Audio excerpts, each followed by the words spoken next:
Muchas gracias por atender la convocatoria. Saludo a mis compañeros senadores, Héctor Larios y Armando Ríos Peter, y desde luego a todos ustedes por la amabilidad de acompañarnos esta mañana. El anuncio que queremos hacer el día de hoy es que la iniciativa que presentamos el pasado 9 de octubre en el seno del Pleno del Senado de la República para reformar la Ley de Protección al Consumidor y la Ley de Transparencia y Ordenamiento de los Servicios Financieros, el día de hoy pasa a segunda lectura y seguramente será aprobado, toda vez que en las Comisiones Unidas de Comercio y Fomento Industrial y de Hacienda y Crédito Público fueron aprobadas por unanimidad.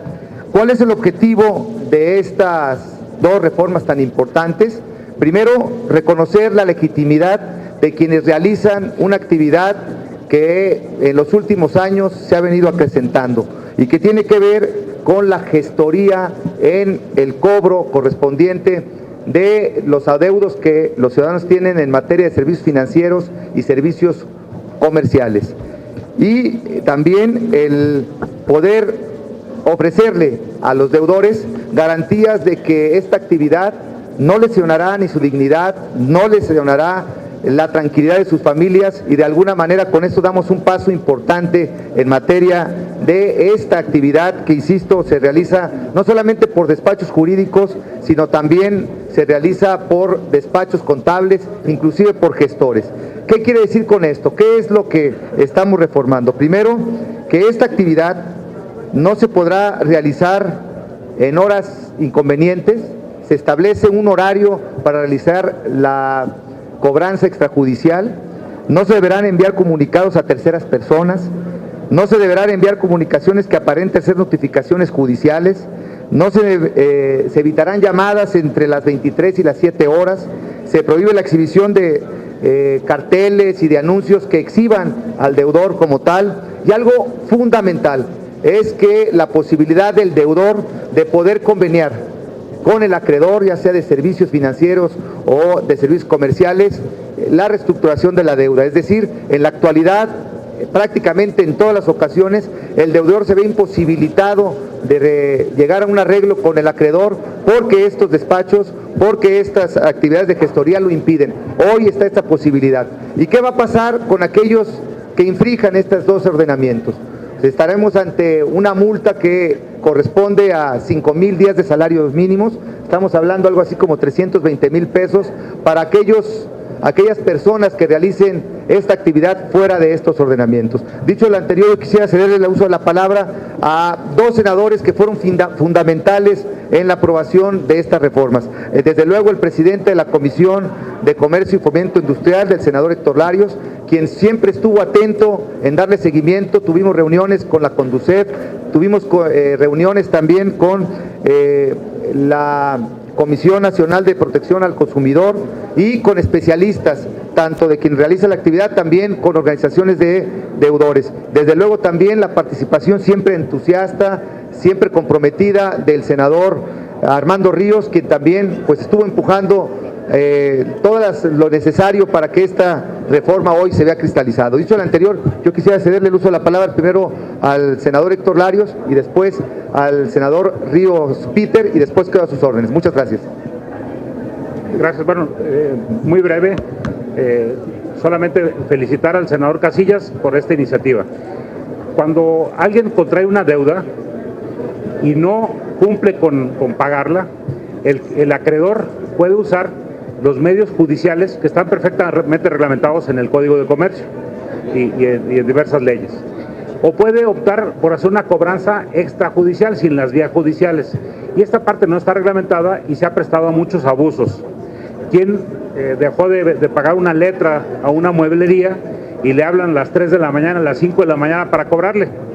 O quien deja de pagar 2 o 3 letras y en vez de iniciar un proceso judicial para cobrarle, le ponen un letrero en la casa diciendo que incumple, o le mandan comunicación a otras personas diciendo que está atrasado en el pago, afectando su dignidad. O lo que sucede muchas veces, le mandan un escrito a su casa que parece un escrito judicial, que parece que es un embargo, y lo asustan y afectan pues la propia autoestima de la persona.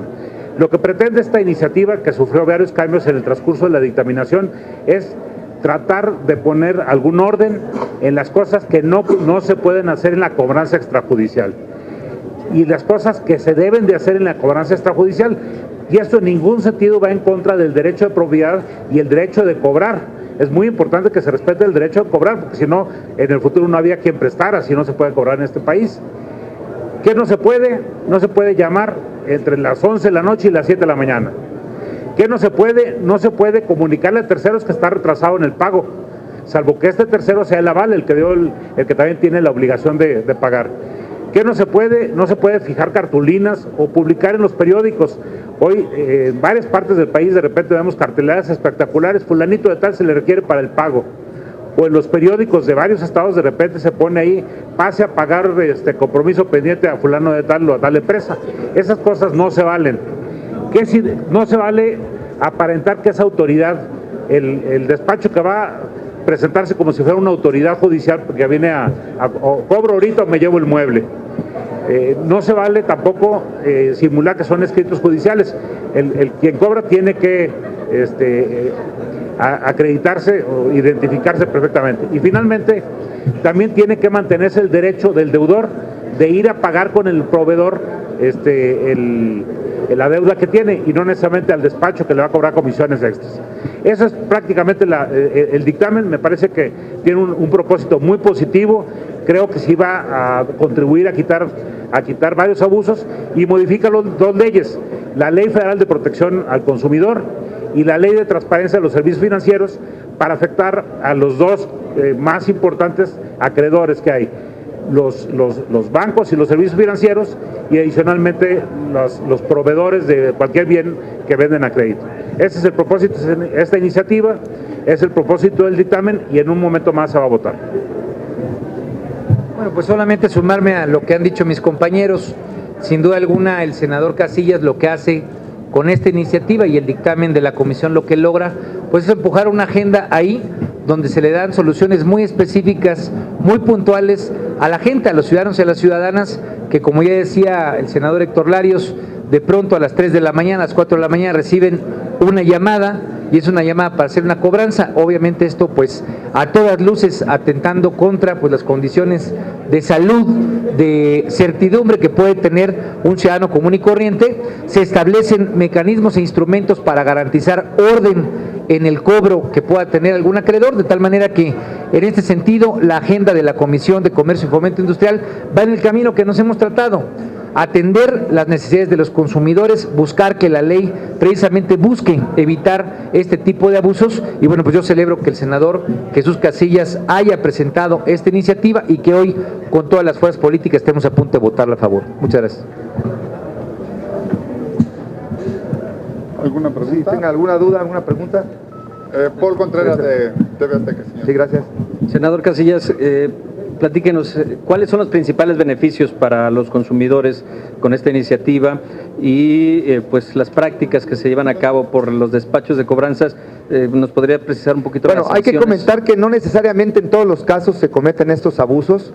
Regularmente, como esto no había un orden, todavía no estaba establecido en la ley la forma en que se realiza esta actividad, pues se cometieron algunos abusos que van desde la intimidación, la exhibición pública de las personas cuando tienen algún tipo de adeudo, el molestar, porque no es otra cosa más que molestar a horas inconvenientes en el cobro, y que de alguna manera estamos hablando de cerca de 16 millones de deudores que, según cifras se tienen contempladas, y que pues muchos de ellos caen en morosidad no por voluntad propia, sino por alguna circunstancia. Lo que sí queremos dejar perfectamente claro, que con estas reformas no se está fomentando la cultura de no pago.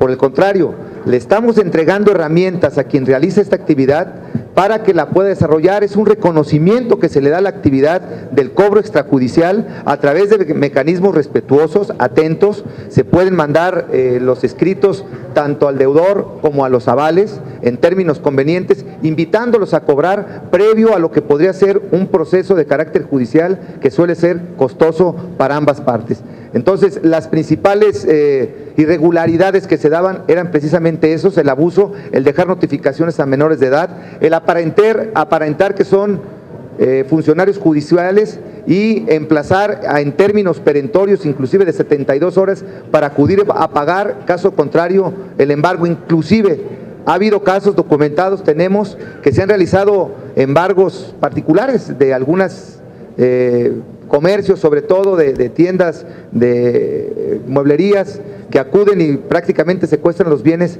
que fueron entregados a crédito y que por alguna causa se incumplió. ¿Cómo y ante quién se va a poder defender el deudor y a partir de cuándo? A partir de que hay que recordar que esta es una minuta que se aprueba el día de hoy, se envía a Cámara de Diputados, donde esperamos la comprensión de los señores diputados para que se apruebe. Y si se trata de adeudos con la banca comercial, los servicios financieros, es ante Conducef y se acredita ahí mediante las probanzas correspondientes, que puede ser uno de estos avisos, o el denunciar las llamadas fuera de horario que se está estableciendo con esta reforma, y una vez que se acredite la falta por parte de alguno de estos despachos, pues se podrían hacer acreedores a una multa de 5,000 salarios mínimos, que equivale a algo así como 320,000 pesos. Gracias. Gracias. Rita Magaña le pregunta de Ovaciones. Gracias, Rita. Buenos días. Nada más preguntarle, entonces con esta nueva modificación, ¿se podría decir que ya los usuarios van a dejar de recibir llamadas a destiempo? Bueno, nosotros esperemos que si alguien no quiere hacerse acreedor una multa de 5,000 días de salario mínimo, seguramente dejará de establecer estas prácticas que son reprobables. Gracias. Es todo, señor. Muchísimas gracias. Muchas gracias. Gracias.